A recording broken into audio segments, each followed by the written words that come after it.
Hi, welcome to Bedtime Stories with Mrs. Ferris. I'm Mrs. Ferris and I'm ready for some bedtime stories. Are you?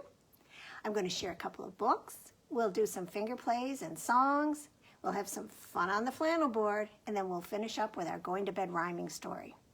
I'd love for you to say hi during the program or leave a message on the post. And if I don't say hi back to you, it's okay. I'm trying to concentrate on reading, but I know you're there. So let's get started. Are you ready, Bernard? He's ready.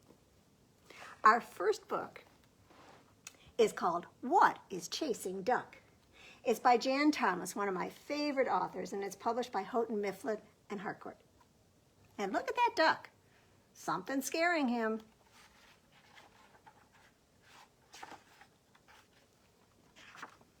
Really scaring him. Quack! What is chasing duck? Quack!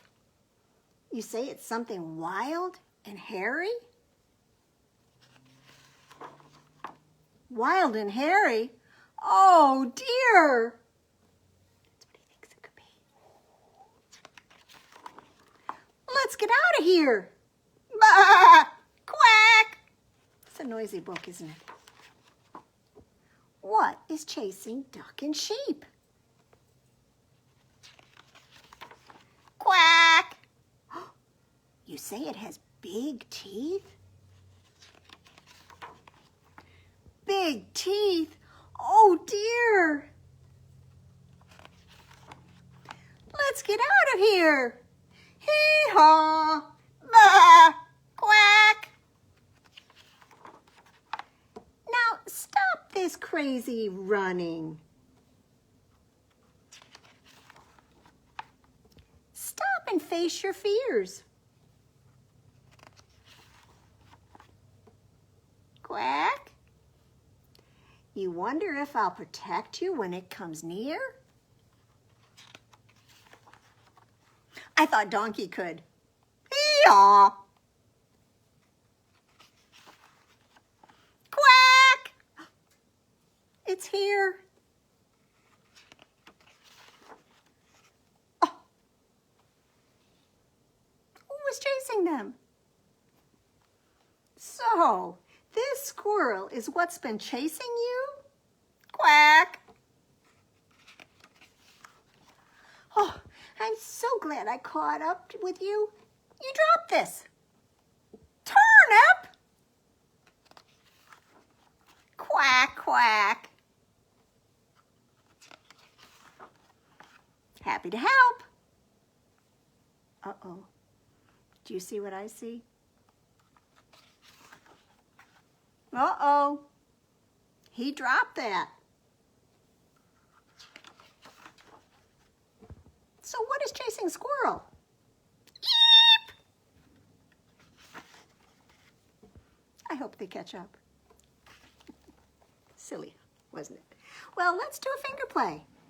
And I'm thinking we could do one about some ducks. Can you show me your 5 fingers? Usually we make these monkeys or hot dogs, but today they're going to be ducks. 5 little ducks went swimming one day over the hills and far away. With your other hand. The mama duck said quack, quack, quack, quack, but only 4 little ducks came back. Did you fold one down? Okay. 4 little ducks went swimming one day over the hills and far away. Mama duck said quack, quack, quack, quack, but only 3 little ducks came back. 3 little ducks went swimming one day over the hills and far away. The mama duck said quack, quack, quack, quack, but only 2 little ducks came back. 2 little ducks went swimming one day over the hills and far away. Mama duck said quack, quack, quack, quack, but only 1 little duck came back. Well, 1 little duck went swimming one day over the hills and far away. Mama duck said quack, quack, quack, quack, but none of the 5 little ducks came back. So the sad mother duck went out one day, over the hills and far away. Mama duck said, quack, quack, quack, quack. And all of the 5 little ducks came back. And Mama was so happy to see them, she gave each one of them a great big kiss. And the ducklings were so happy to see their mama, they kissed her back. Well, that was a silly story we started with. And now we're going to have kind of a mixed up story. This is called Fall Mixed Up. It's by Bob Raczka with illustrations by Chad Cameron, and it's published by Carolrhoda Books. Now, as I'm reading this, you might see some things or hear some things that aren't the way they should be, so go ahead and yell it out.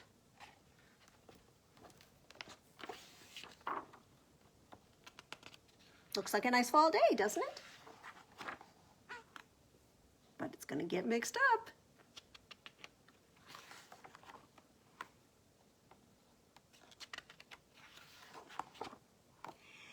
Every Septober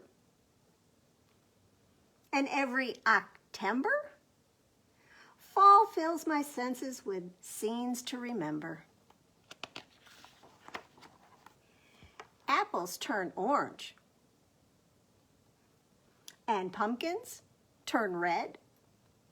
Leaves float up into the blue skies overhead. Is that right? Bears gather nuts, and geese hibernate. And squirrels fly south in big figure 8s. That's just silly. Scarecrows stand guard over candy corn sprouts. And milkweed pods open and monarchs fly out.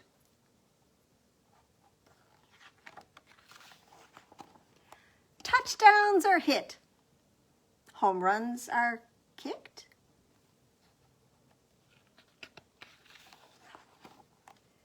Kids leaping great heaping piles of sticks.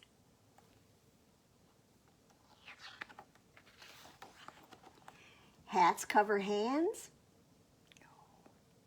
And gloves cover ears. Bonfires cool off our fronts and our rears.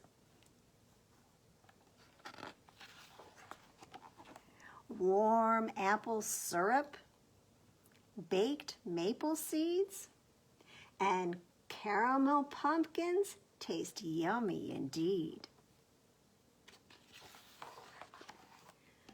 The wolves say, meow, and black cats go, hoo, and horned owls howl at the full moon, ow!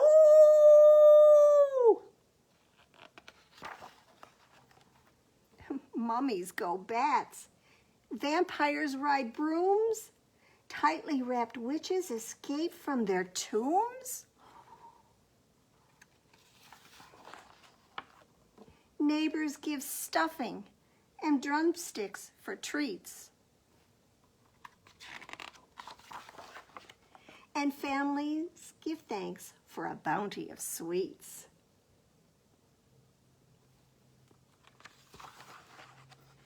Can this be fall? Close, but not quite. You should go back and find all the things that weren't right. So sometime maybe you can borrow this book from the library and see what was wrong, because there wasn't much right. All right, well, even though I haven't seen my friends asking for it, it's time to do sticky, sticky bubble gum. So reach in your pocket. And remember, if you don't have a pocket in what you're wearing, it's okay. All you have to do is pretend you have a pocket. So reach down in and pull out your pretend piece of bubble gum. Now mine has a wrapper on it and I really don't want to eat that, so I'm going to unwrap it and I'm going to throw that wrapper in the trash. And then take the gum, I'm going to put it in my mouth and chew it up until it's really soft and squishy, and then we'll do something disgusting with it. So pop it in your mouth and chew it on up.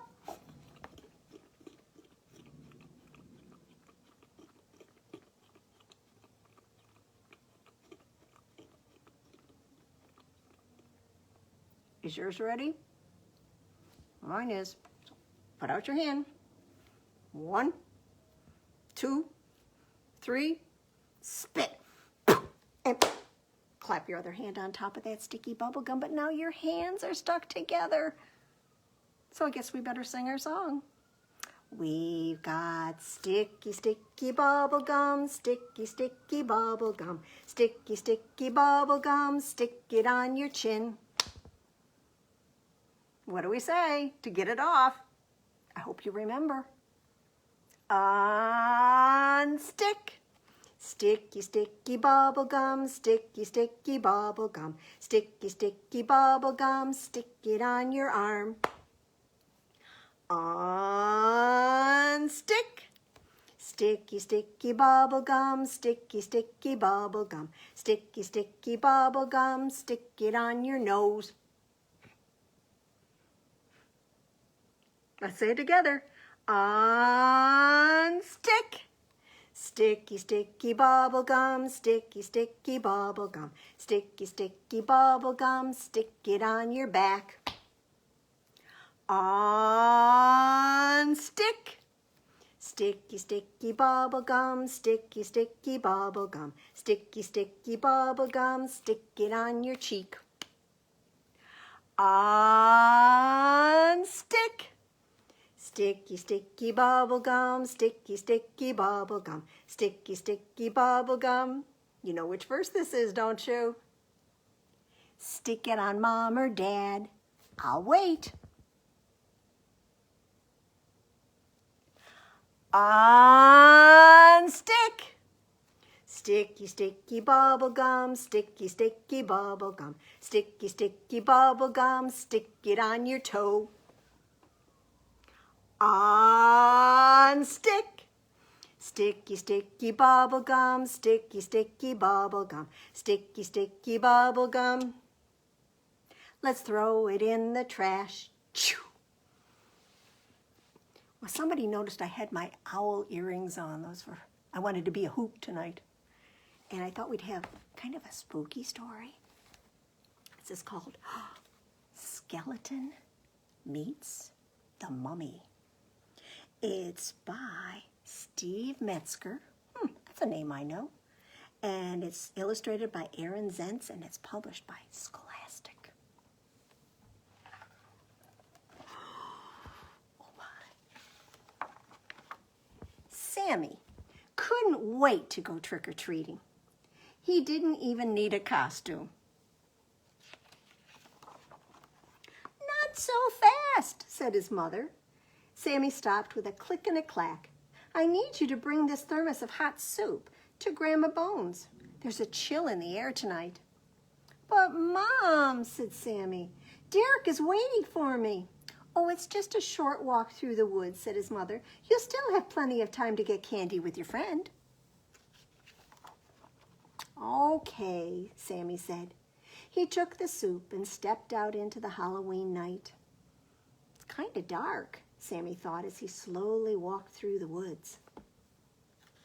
Would you be scared? Flip, flap. Something flew past Sammy's head. Oh, it's only a bat, he thought. Whoosh, whoosh. Sammy froze with a shake and a rattle. Oh, it's only the wind, he thought. Creak, eek. Sammy saw a monster. Oh, it's only a tree, he thought. Screech, scratch. Sammy heard the crunching of leaves. Something was following him. Sammy walked faster. Scritch, scratch. It was right behind him. What is it? Sammy wondered. Oh, he was afraid to look. Sammy started to run. Scratch, scratch. It's still right behind him. Oh, Sammy looked back. And do you know what he saw? I bet you can guess. A mummy! Click, clack. Sammy ran as fast as he could, but the mummy ran fast too. Scritch, scratch. The mummy was getting closer and closer and closer. Huff, puff, huff, puff. Oh, Sammy was tired of running. Sammy was tired of being afraid. Flippity flap, flippity flap. Sammy heard a flapping sound coming from the mummy. And then he had an idea. Sammy turned around, grabbed a loose piece of cloth, and pulled with all his might. He pulled and pulled, and the mummy spun and spun and spun. Sammy couldn't believe it. The mummy wasn't a mummy at all. It was his friend Derek. You scared me, Sammy exclaimed. Well, it is Halloween, said Derek, and now that I've tricked you, it's time to get some treats. Okay, said Sammy, but before we start, I have to go see my grandmother. Don't you mean your grandmummy? Derek joked. Yeah, said Sammy. I'll race you there. And off they went. Click, clack, click, clack. All right. Well, shall we do another finger play? Can we do the one about the 5 pumpkins? I've got 5 little pumpkins. They're sitting on the gate. The first one said, oh my, it's getting late. The second one said, there are witches in the air. The third one said, we don't care. The fourth one said, let's run and run and run. The fifth one said, hoo-hoo, we'll have lots of fun. But then, ooh, went the wind, and out went the light, and the 5 little pumpkins rolled out of sight. Well, let's have a story about going to bed. Since this is a bedtime story program, this is called Who Will Tuck Me In Tonight? It's by Carolrhoda and illustrated by Valerie Gorbachev. And it is published, oops, I better look inside because it doesn't say on the back, Cheshire Studio of North-South Books. Well, the sun was setting in the farm, and Wooly the little lamb was sleepy.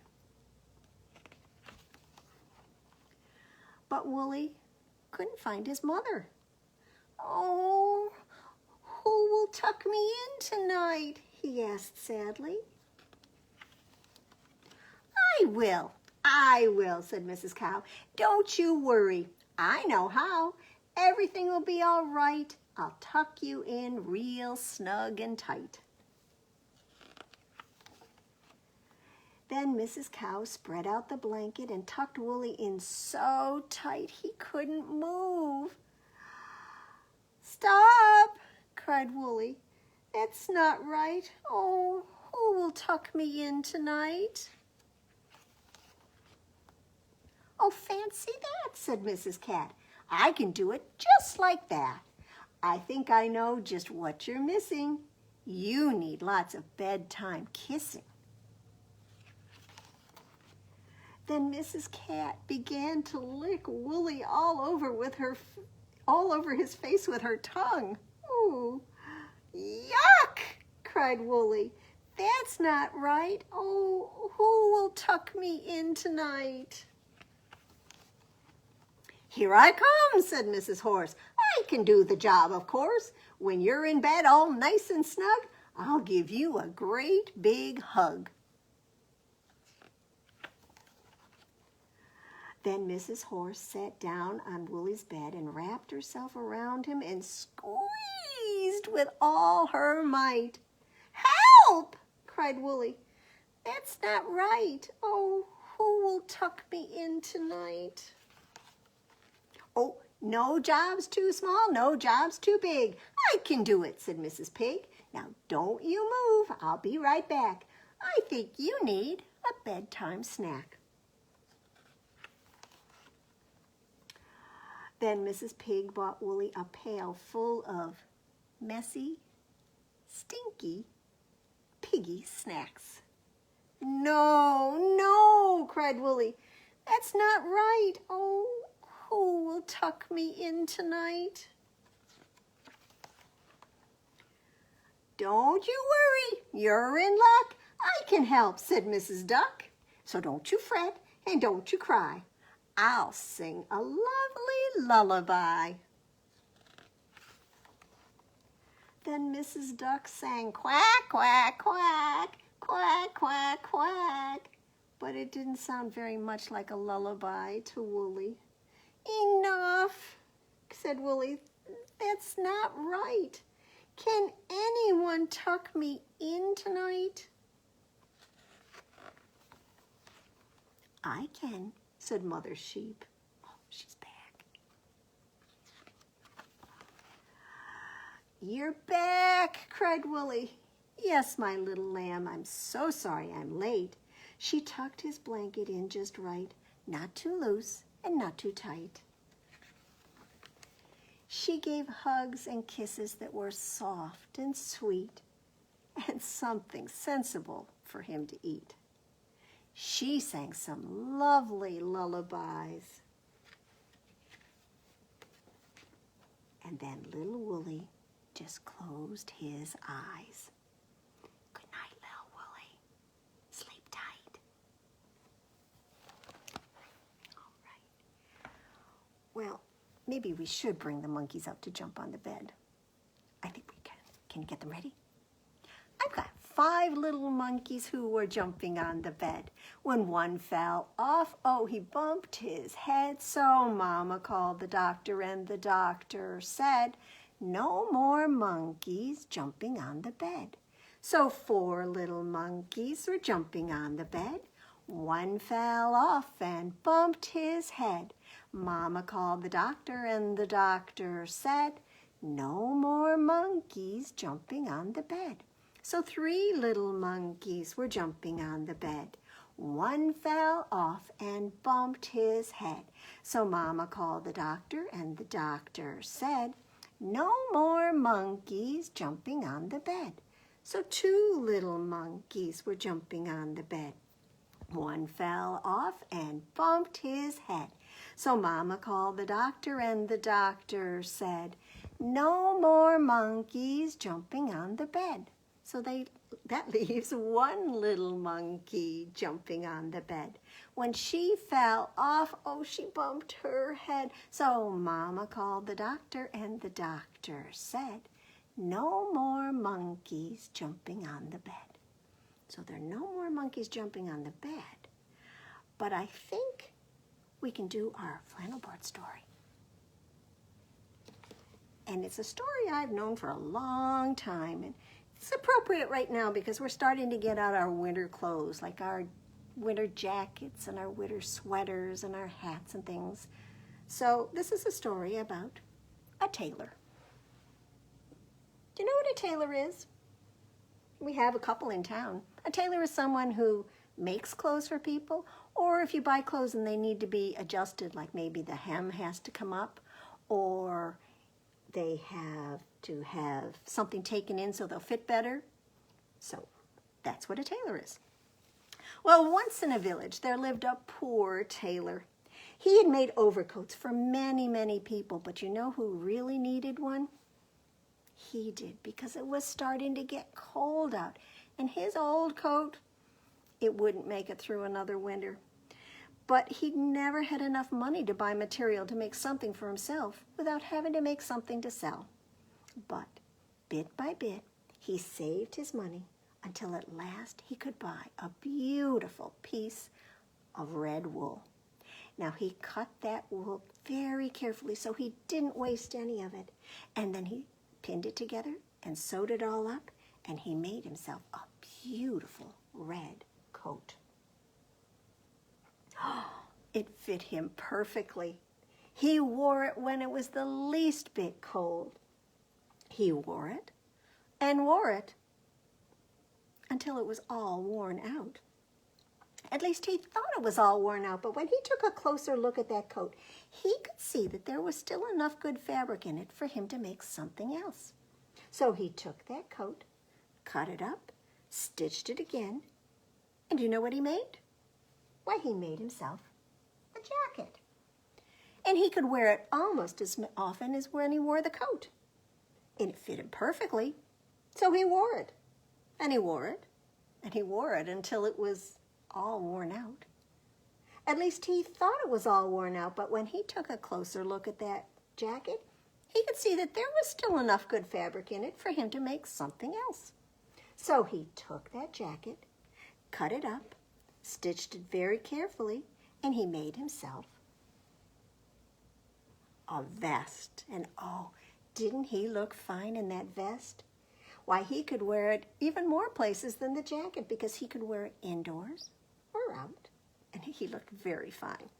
He wore it and wore it until it was all worn out. At least he thought it was all worn out, but when he took a closer look at that vest, he could see that there was still enough good in it for him to make something else. So he took the vest, cut it up, stitched it together, and made himself a hat.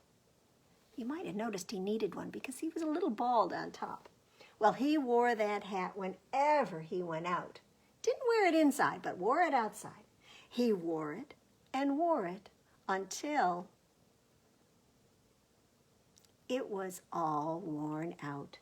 At least he thought it was all worn out, but when he took a closer look at that hat, he could see that there was still enough good fabric in it for him to make something else.